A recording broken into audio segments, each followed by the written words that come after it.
one event to the next.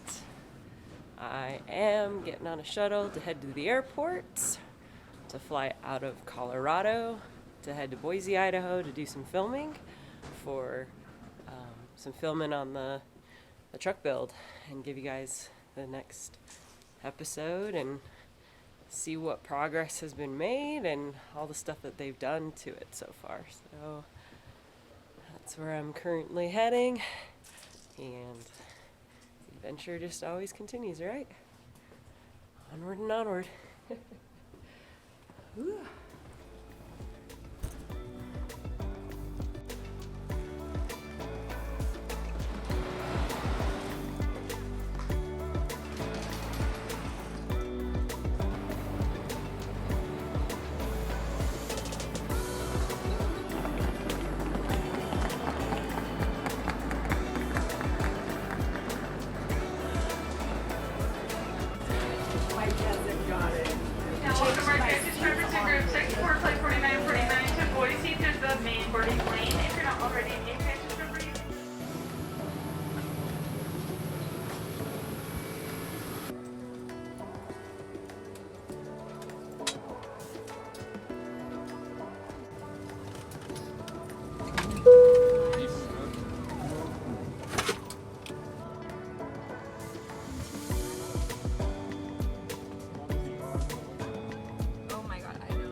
Got winds out east, it's about 5 miles an hour. Clear skies, and current temperature just about 85 degrees. We are happy to have y'all with us this afternoon. Welcome aboard.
It is a cold morning. What is up, you guys? Welcome back for episode 3 of the Expedition Camper Build series on my Tacoma. I'm so glad you guys are here and you're continuing to follow along on this journey and this build. I'm here to give you guys an update on the camper build and the progress that has been made in the last 2 weeks. And there is a lot of progress. It's pretty exciting to walk in and see a structure on the back of the truck. There are so many little details that are going into this build that ultimately won't be seen from the outside, but the structure and the frame of this thing, and I want to share that with you guys. So why don't we go check in with the team, with James and Dan, and go see what's up.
Okay, so last time I was here and in the last episode, we had an issue where the truck wouldn't start. Oh, did you think removing the bed would be easy? Heard only this. We took the bed off. I rolled it back into the shop. It dies. Just dies. For us, we were thinking maybe it was a grounding issue. Maybe it had something to do with the fuel line, the fuel pump. That's kind of worst case scenario what we were thinking. We have figured out what the issue was, and it ended up being a lot more simple than we thought it was. But it's a good lesson for, I think, everyone to kind of keep in the back of their mind and to learn from, that if you have an issue like this where suddenly your truck won't start, you can start with this diagnosis and see if that helps you out, because it would save you a lot of money. Had we gone that route of like starting to replace everything, it would have been real expensive and it would have been pointless. But Dan can help us out. What was the issue? So a lot of it is honestly think simple. So it turned out that when some wiring, some lights or something was added to the truck, really common to use these fuse taps. So basically you take an existing fused circuit in the vehicle, you put this tap in there, it turns into 2 circuits. And sure enough, one of the fuses that was in that fuse tap had blown and it caused it to short out. And the circuit that had been tapped into was a fuel pump circuit. So pay attention to what circuit you're pulling into, because maybe it was the aux beam or something like that where you want it to be on a keyed only circuit. So it's common to grab something like that. But be careful, because fuel pump, now no truck start. And luckily, simple little fuse, pull the fuse tap out, and we're back to running. Just super, super simple, but we wouldn't have known. Kyle figured it out and truck run immediately. So lesson learned. It's a good valuable lesson. Okay, so we welded on a substructure frame to the original frame, boxed it all in, so it's got 6 inches of weld here, 6 inches of weld on the bottom, 2 on top, 2 on the bottom, so you've got maximum amounts of strength on the weld holding the substructure onto the original frame. We were able to keep the original hardware bolts for hanging the bumper on, so all those captive nuts that Toyota give you, they're all still there, integral to the back of the frame there. It's a heavy walled box section 2x4, good and strong and not going anywhere, ready to be planted on.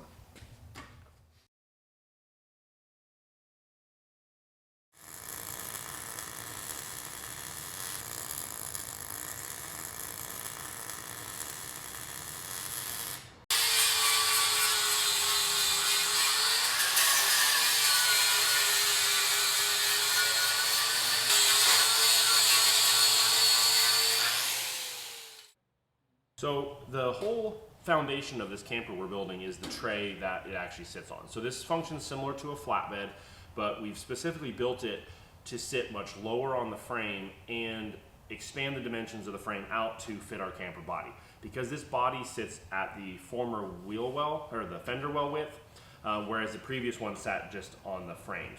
So the whole thing is made out of steel. This will get pulled off this week and get powder coated. But a lot of thought and engineering went into building this tray. So even just down to these crossbars, this is our doorway, so we've got extra reinforcement there. We've got cross braces that are going to support the body around the wheel wells, room for the shocks, and then we've got a nice solid platform for the floor to sit on, so that we aren't getting any movement, squeaks, anything like that when it comes to the finished camper body.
So with this new camper build, I obviously want it to look amazing and awesome, but with the King shocks that were in the rear of my truck, one of them was incredibly rusted out. Some people have noticed it before, and it is definitely an eyesore. I hated seeing it, and it was just something that just happened, that one of them just got really rusted out on the outside. It still works just fine, it just looked terrible. Well, Kyle, who was the mastermind behind the rear suspension upgrade and all of that, he actually took these shocks and completely resurfaced them for me. So now these bad boys have a fresh coat of paint on them, and they look freaking incredible. No more rust, and now we've got the black King label on them, and they're just gonna look that much better back there and just look like they belong to a badass camper build. These are my dual pass King shocks. They're 14 inches to go with that long travel that's back there. And yeah, now they're no longer rusted out, and they're just gonna look good. So hopefully this is much more durable and will last a lot longer than the original coating did.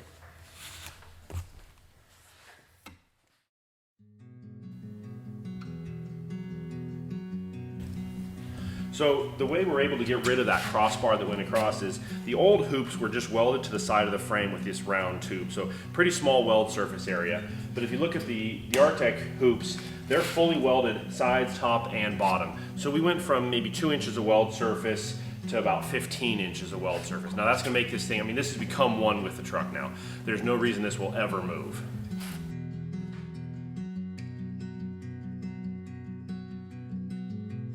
So now we can start talking about the whole reason why we extended the frame, why we built this steel frame to support it, and that is the actual camper body. So a lot of thought and design has gone into building this to fit the vehicle and the shape of the vehicle, the size of the vehicle, and then also the needs that Kristen's gonna have while living on this, or in this thing full time on the road. So right now it looks really wide and really long, but when you actually get down and measure it, this width is the same width as the fender flares from the old bed. It seems so much wider because of the wasted space in the bed sides of the Tacoma. The same thing applies to the length. We extended the frame 6 inches, but that really just made up for the former bumper. And then by the time you have swing outs and jerry cans, that's this extra foot that we gained of space here. So the camper itself, while it looks really wide and bulky, actually takes up the same same footprint as the former bed and swing out. But now all this space is usable camper space. All this space is usable camper space. So we've really increased the inside volume without increasing the outside footprint. So when we were in the design phase of this, one of our top criteria was that this camper looks intentional on the back of the truck, not a big block square thing on the back. So that's why we've got the taper to the inside of the camper. It defines our bed width at the top, but also if you look at the pitch of the aluminum structure here and match it to the angle of the cab, you'll see that those are both the same. Another part of that is the top bar that forms the top of the camper matches the pitch of the cab height as well. So the whole truck is following the same lines. This angle here, the breakover point, matches the door height, the door window height. So all the angles, all the different design criteria are really tailored specifically to this Tacoma and not just a generic bolt on the back. So we had talked about originally making this just be this giant bulkhead, right? Yeah. Cabinets on top, batteries on the bottom. Yeah. If we took it and we brought all the electronics low, they go over or across the truck and then down in behind the kitchen just a little bit. All the Victron and everything, we keep it super low, like below bench height, which is about here. Yeah, so having the window being more toward the front, but centering it on the wall would work as well. Right, but this cabinet, I'm thinking, is gonna come all the way over and all the way up. Yeah. All the way to here. Yes. Yes. So then our window maybe is a little more. So you can move it. Please do it.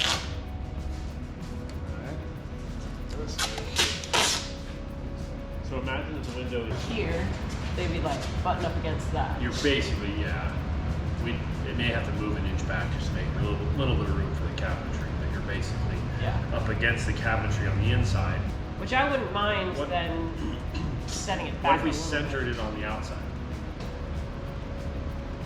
Yeah. But then what do you say? It's not It's still off-centered enough. Yeah. I don't know if it's a huge, you don't necessarily want to sit with your back blocking the window. But if you're sitting here, you can have light still coming through. You can still see. I mean, that was kind of the thought process there. So a really important consideration for us is the fact that Kristen does go off-road a lot with this camper. She loves going to all the different beautiful places across the country and hopefully outside of the country coming up. So we actually needed to give it some form of really solid platform. So we built essentially a headache rack that is on the front of the camper, ties heavily into our bottom tray, that's going to support the cantilever that we've got coming out the front for the bed and give us a really solid platform with which to build the rest of the camper. So that's kind of the macro structure right there. And then it comes into the small details of providing strength and structure. So we're really trying to want to maximize our weld surface so that we don't have movement, cracking, and things like that, and failures. So we've got every side piece very specifically cut with a notch on it. Now that's going to fit up here on the outside framing and allow us to not only support the framing from underneath, but fully weld all surfaces and give us as much strength as we can out of the overall structure of the body.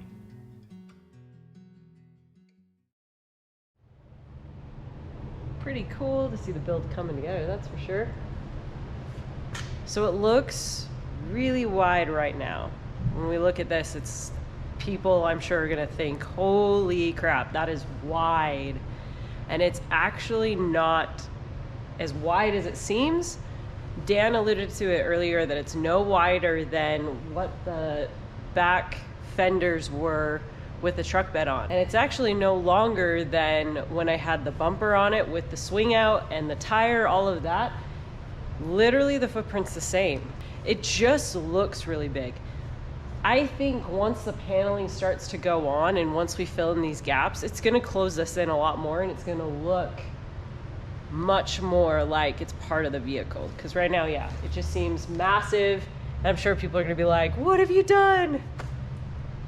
But I'm confident, and especially once we start getting some storage boxes underneath, once we start filling in all these gaps and things like that, it's gonna come together. I really truly believe it's gonna come together and it's gonna look like it's supposed to be on the back of the truck. All right, I've got a quick second. I wanna give you guys a bit of a tour of what the layout's gonna be like and kind of give you some thought process behind why I chose to do some of the things that I chose to do with this specific build. So let's get started with back here. So back here is actually going to be the fridge. And the reason for putting it back here is because if we put the chest freezer, which is a Snowmaster freezer back here, or fridge freezer back here, it's going to take up a lot of room. We toyed with the idea of putting in one of the square fridges, kind of like the Sprinter vans have back there.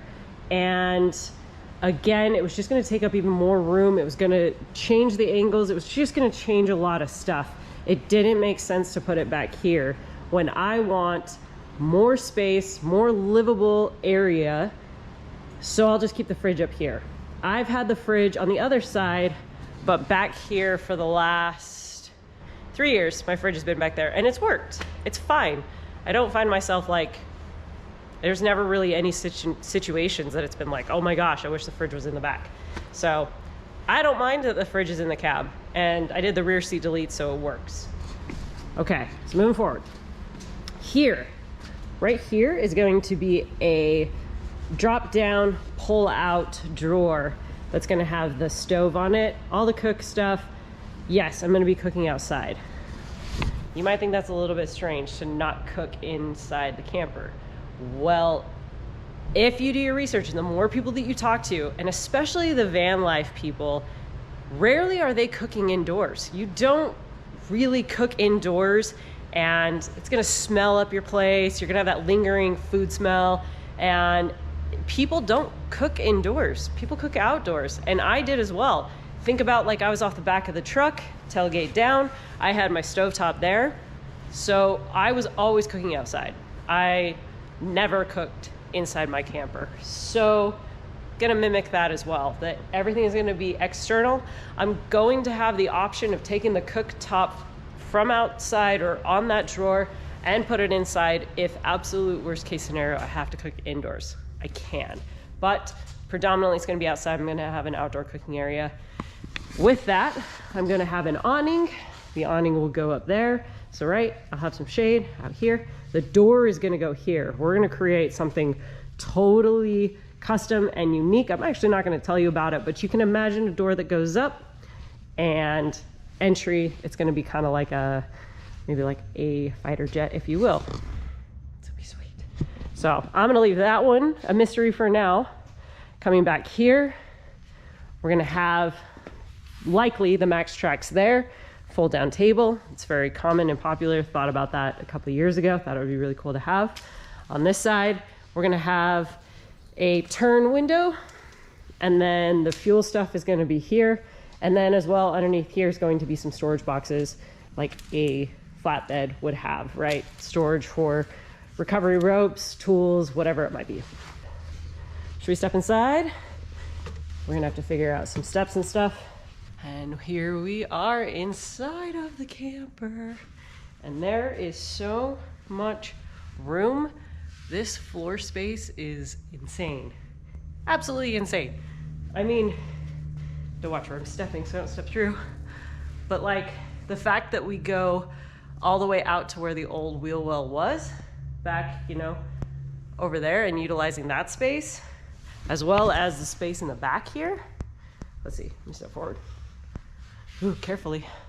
As well as utilizing the space back there. You know, we're beyond the frame right there, but this is all usable space. This floor print is massive.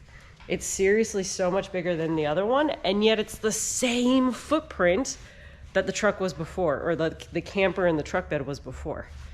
Dude, that's wild. That's so crazy.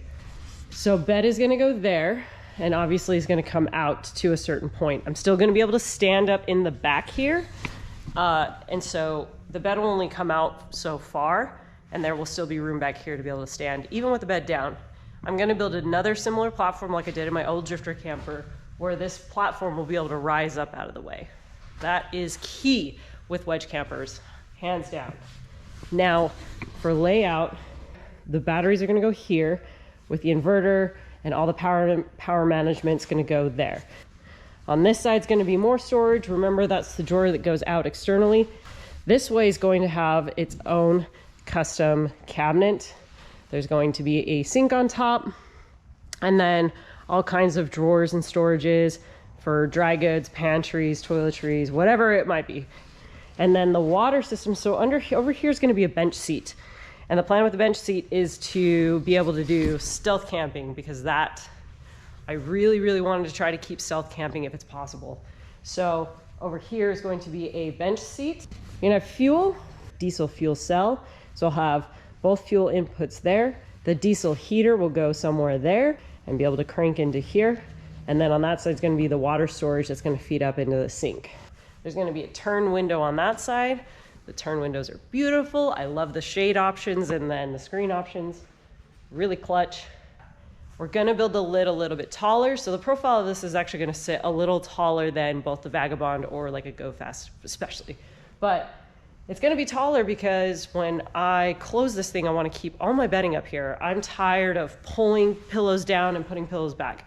No more of that. For me, living on the road and living out of this thing, it's every little task adds up. And you want to be efficient when you live on the road.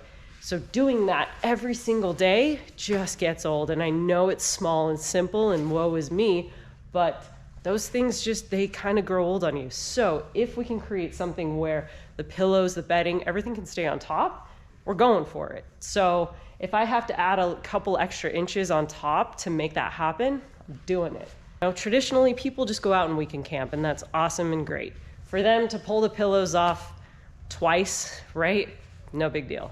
If you're doing it every single day, it adds up. And it's just little things like that.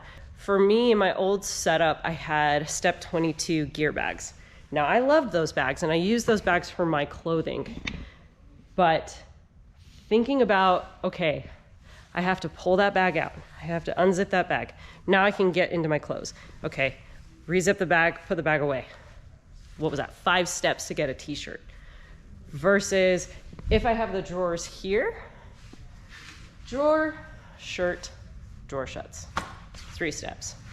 Again, it's all these little things that I know everyone's gonna be like, that's not a big deal, and it's not. I could have kept the Vagabond camper setup and been totally happy. However, now that I have this new custom build coming, it's all these little things that like, let's do it right this time. So a drawer, yes, it's gonna be extra weight, but that drawer is just gonna be that much more simple to put stuff away. And when you live out of it full time, it's just these little convenience things that add up. I know I'm gonna get shit for that, so that's fine. That's the build. That's the build. This is happening. It's gonna be fully insulated. Let's not forget that. It's gonna be fully insulated. It's gonna be insulated in the floor. It's gonna be definitely insulated in the sides. The roof will be insulated. This panel over this is gonna be insulated. And then I'm gonna have this rockin' diesel heater. We're working on the temp material. That's gonna be a custom job. Hopefully the company here in Boise is gonna pull this off for us. But yeah, we gotta get that thing also as highly rated and insulated as we possibly can. That's gonna be where the most heat is lost. Just turn that diesel heater on low and woo, we're gonna be solid. So solid. But that is the layout and the plan. It's gonna be really fun to see this thing come to life. The flooring's already here. We've got the paneling for the sides ordered. This thing is coming together. It's so wild, it really is. Things are happening. The process is on the move and it won't be long. The adventures will come and we'll be back at it.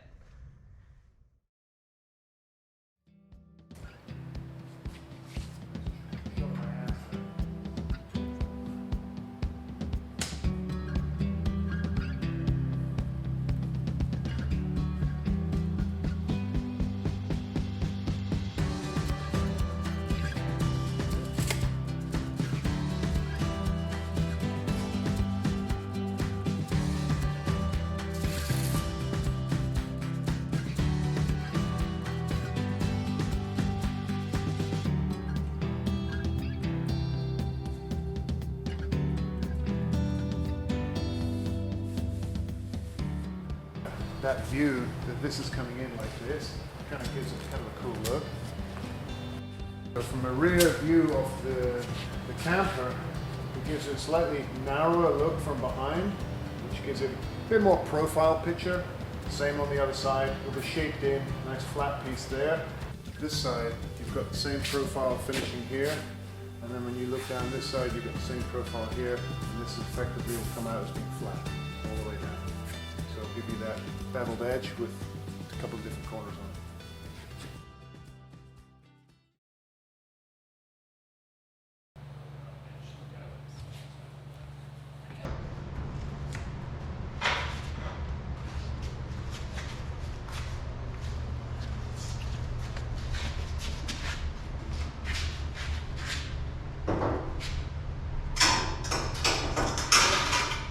It has to tilt to get off.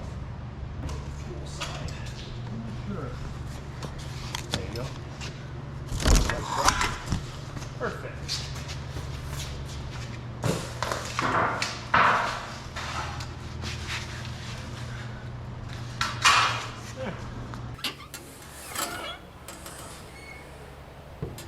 Okay. The next time I come through this door and into the shop, things are gonna look a lot different. Especially this guy, the camper itself. Stay tuned. Episode 4. Till next time, truck.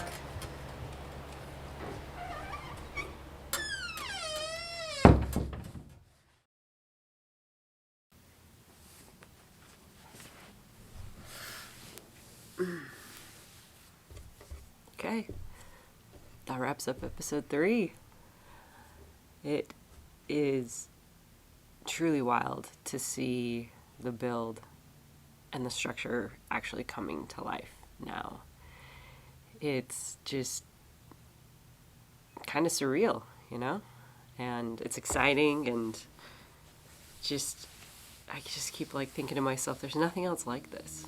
And there is no precedent for what we're doing. There's no blueprint to follow. We're literally winging this every step of the way. Every cut is customized. Every angle is unique. And it's just gonna be a one-of-a-kind build, truly, through and through. And it's gonna be my house on wheels, my little home on wheels. So it's really humbling to think about, and I'm just forever grateful that I have this opportunity and that I'm in this position, that this can happen and is happening. The hard work, the sacrifices, the long days, months, and years that have led up to this, it hasn't been an easy road. It definitely just hasn't been this overnight thing, and here I am. It's been a long road. It really has. So to be in this position from the outside might seem, oh, lucky her, but the journey to get to this point has been one of some serious highs and lows, and made friends and I've lost friends. I've sacrificed a lot. At one point I was working 3 jobs to get the build to where I wanted it to be, and even now I'm back at work and sacrificing that freedom to be on the road, to hit pause and let this truck build happen. And it's, people see it from the outside and see the success and where you're at, but they don't see everything that went into that, and for you to get to that point of success. They don't see the sacrifices and the hard work and the years and years and years of grinding away and making it happen, and believing in yourself and a dream that no one else can see. People don't see that. And so to be here and for me to reflect back on what a hell of a journey it's been in the last few years, it's really humbling. And I'm grateful to be here. I wouldn't trade that journey for the world. But this next chapter is going to be awesome. I am very excited and anxious to get back on the road, but I'm so looking forward to what the next year or 5 years has to offer, and what doors this new build will open, and where this new build will take me and allow me to go. So there's some fun travel plans in the works. I'm very excited. And I'm grateful that you guys are following along. I'm grateful that you're here and you believe in me and this vision, and you're here to share the journey and the story with me. So thank you very much. And this wraps up episode 3. I'm very excited for the next one. Even more stuff's gonna happen, and now the balls are really rolling, and this thing's gonna come to life in no time. It's time to go get on a flight. It's time to head back to Salt Lake. This is your badass brunette signing off. I love and appreciate you guys, and we'll catch you on the next video.